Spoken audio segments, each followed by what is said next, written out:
Movie की शुरुआत में हमें एशली को दिखाया जाता है जो अपने बॉयफ्रेंड के साथ इंटीमेट हो रही थी, लेकिन उसका बॉयफ्रेंड उसे सेटिस्फाई नहीं कर पाता है, जिस वजह से एशली का उसके बॉयफ्रेंड के साथ झगड़ा हो जाता है। वो उसका घर छोड़कर अपनी एक फ्रेंड के पास आ जाती है। एशली की फ्रेंड एशली को देखकर बहुत खुश हो जाती है। इसका नाम जूल्स होता है। अंदर जाकर एशली जूल्स से कहती है कि वो अपनी लव लाइफ से बिल्कुल भी खुश नहीं है। जूल्स उसे कहती है, अब तुम यहाँ आ गई हो, यहाँ पर तुम्हें पूरी तरह से सेटिस्फैक्शन मिल जाएगा। अगले दिन एशली एक कॉफी शॉप में जॉब ढूंढने के लिए आती है। तभी वो वहाँ पर एक लड़के और एक लड़की को इंटीमेट होते हुए देख लेती है। एशली को देखकर वो लड़का बाहर आ जाता है और एशली से कहता है कि मैं इस कॉफी शॉप का ओनर हूँ। उसे लग रहा था कि एशली शायद कस्टमर है। तभी एशली उसे बताती है कि वो एक जॉब की तलाश में है और वो ओनर उसे जॉब दे देता है और कल से एशली को ज्वाइन करने के लिए कहता है। इस ओनर का नाम राफे होता है। अब एशली जब घर आती है तो वो उसी लड़की को अपनी फ्रेंड जूल्स के साथ देखती है। ये लड़की भी जूल्स की फ्रेंड होती है। इसका नाम डायलन होता है। लेकिन एशली और डायलन की पहली मुलाकात ठीक नहीं रहती। वो दोनों एक दूसरे को बिल्कुल भी पसंद नहीं करते। अब एशली जब घर के अंदर आती है तभी उसे स्लेव नाम की एक बुक दिखती है जो किसी नोलन कीट्स ने लिखी होती है। एशली उस बुक को पढ़ना स्टार्ट कर देती है और अगले दिन वो उस बुक को कॉफी शॉप में भी साथ लेकर जाती है, लेकिन वो बुक राफे के हाथ में लग जाती है। इस बात पर वो एशली को बहुत चिढ़ाता है। वो एशली से कहता है कि मुझे नहीं लग रहा था तुम्हें ऐसी बुक्स में कोई इंटरेस्ट होगा। तभी एशली उसे बताती है कि मैं इस बुक को कैजुअली पढ़ रही थी क्योंकि ये मुझे घर पर मिली थी। अब घर आकर एशली उस बुक के ऑथर के बारे में थोड़ी रिसर्च करती है, लेकिन उसे कहीं पर भी उस ऑथर की फोटो नहीं मिलती। उसने अपनी आइडेंटिटी रिवील नहीं की थी। एशली को लग रहा था कि ये ऑथर कोई लड़की होगी। तभी वो देखती है कि डायलन किसी लड़की को आंखों पर पट्टी बांधकर कहीं पर ले जा रही है।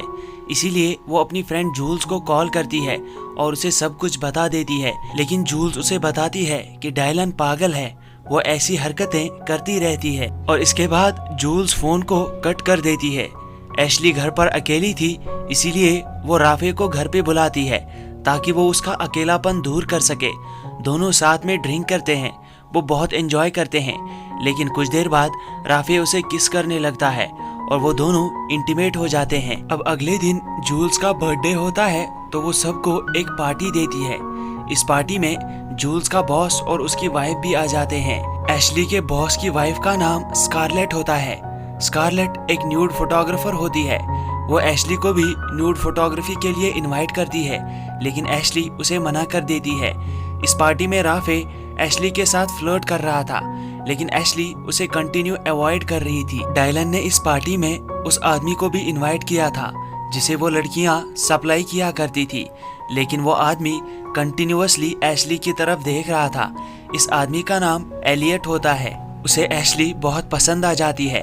एशली जब अपने कमरे में होती है तो वो उसके पास आ जाता है। वो उसे कंफर्ट करने की कोशिश करता है। उसे वहाँ पर वो बुक भी दिख जाती है। वो एशली से कहता है कि तुम्हें ये बुक कैसी लगी। तभी एशली उसे बताती है कि ये बुक बहुत अच्छी है। एलियट उसे बताता है कि ये बुक मैंने ही लिखी है और मैं ही नोलन कीट्स हूँ। एशली को पहले इस बात पर यकीन नहीं आता, इसीलिए वो उसे अपना फ़ोन देने के लिए कहता है। वो उससे एक नंबर पर कॉल करता है और उसे कहता है कि ये मेरा नंबर है। वहाँ पर वॉइस मेल में नोलन कीट्स का नाम आता है, जिससे एशली को यकीन हो जाता है कि यही नोलन कीट्स है। तभी वहाँ पर डायलन आ जाती है और वो एलियट को अपने साथ ले जाती है। जब एशली अपने कमरे से बाहर जाती है तो एलियट वापस उसके कमरे में आकर उसके अंडरगारमेंट्स को चुरा लेता है। अगले दिन एशली के लिए एक पार्सल आता है और ये पार्सल एलियट ने ही भेजा होता है। उसके अंदर एक बुक होती है जो अभी तक पब्लिश नहीं हुई थी।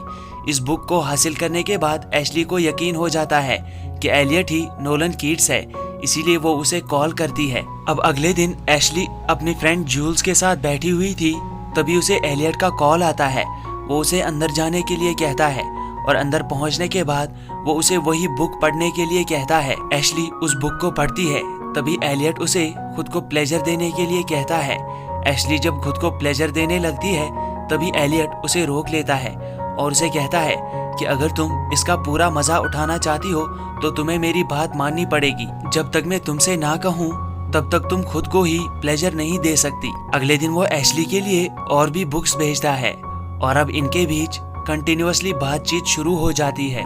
एशली और एलियट अभी तक फिजिकली इंटीमेट नहीं हुए थे, इसीलिए एलियट एक दिन एशली को अपने घर पर बुला लेता है, लेकिन तभी उसके घर पर डायलन आ जाती है। दरअसल डायलन और एलियट एक दूसरे के साथ बहुत बार इंटीमेट हो चुके थे। डायलन चाहती थी कि एलियट उसके साथ और भी बार इंटीमेट हो जाए, लेकिन डायलन उसे मना कर देता है। उसे पता था एशली यहाँ पर आने वाली है, इसीलिए वो डायलन को बांधकर एक कमरे में बंद कर देता है और तब तक एशली भी एलियट के घर पे पहुंच जाती है। वो दरवाजे पर लगे हुए नोट को फॉलो करते हुए घर के अंदर आ जाती है और इस बार एलियट और एशली एक दूसरे के साथ फिजिकली इंटीमेट हो जाते हैं। एशली के जाने के बाद डायलन को वहाँ पर अंडरगारमेंट्स मिलते हैं। इस बात के लिए वो एलियट को क्वेश्चन करती है और उसे कहती है कि अगर तुम्हें लड़की चाहिए तो तुम मुझे बताओ, मैं तुम्हें लड़की ला कर दूंगी। लेकिन एलियट उसे कहता है कि इस बार मुझे सच में किसी से प्यार हुआ है। ये सुनकर डायलन को गुस्सा आ जाता है और वो घर पे आ जाती है। तभी उसे एशली के कमरे में एक लेटर मिलता है जिस पर एलियट के घर का एड्रेस लिखा हुआ था। वो समझ जाती है कि एशली एलियट के साथ इंटीमेट हो रही है। इससे डायलन बहुत हर्ट हो जाती है, वो रोने लगती है। लेकिन तभी वो एलियट से बदला लेने के लिए उसे एक वीडियो क्लिप सेंड करती है जिसमें एलियट किसी और लड़की के साथ इंटीमेट हो रहा था। इस वीडियो क्लिप के जरिए वो एलियट को धमकाती है। एलियट उस वक्त एशली के साथ होता है। जैसे ही उसकी नजर उस वीडियो पर पड़ती है तो वो एशली से बहाना बनाता है कि उसे एक जरूरी काम याद आ गया है और वहाँ से निकलकर वो डायलन के पास आ जाता है। वो डायलन से कहता है कि मैं एशली से प्यार करता हूँ, तुम मेरा पीछा छोड़ने का क्या लोगी। तभी डायलन उसे बताती है कि एक बार तुम एशली को यहाँ लेकर आओ, मैं भी उसके साथ इंटीमेट होना चाहती हूँ। पहले एलियट इसके लिए तैयार नहीं होता, लेकिन फिर डायलन उसे दोबारा धमकाती है और एलियट ये सब करने के लिए तैयार हो जाता है। अब डायलन एशली के पास आता है और उसे कहता है कि कल तुम्हारे साथ कोई और इंटीमेट होने वाला है और मैं ये सब इसलिए कर रहा हूँ ताकि तुम पूरा मजा उठा सको। एशली उसे मना कर देती है, लेकिन एलियट बार बार इंसिस्ट करता है। एशली भी उससे प्यार करती थी, इसीलिए वो ये सब करने के लिए तैयार हो जाती है और अगले दिन वो एलियट की बताई हुई लोकेशन पर चली जाती है जहाँ पर डायलन उसका पहले से ही इंतजार कर रही थी। डायलन एशली के साथ इंटीमेट हो जाती है। इसके बाद जब एशली एलियट से मिलती है तभी एलियट उसे सारी सच्चाई बता देता है। एशली उससे कहती है कि दोबारा से मैं ऐसी कोई हरकत नहीं करूंगी। एलियट भी उसे दोबारा ऐसा नहीं करने का वादा करता है। घर आकर एशली देखती है कि डायलन वो घर छोड़कर जा रही है, लेकिन उसके छोड़कर जाने से पहले ही एशली और डायलन के बीच एलियट को लेकर एक बहस छिड़ जाती है। डायलन उसे वो वीडियो क्लिप दिखाती है जिसमें एलियट कन्फेस कर रहा था कि वो नोलन कीट्स का नाम सिर्फ लड़कियों को फंसाने के लिए इस्तेमाल करता है।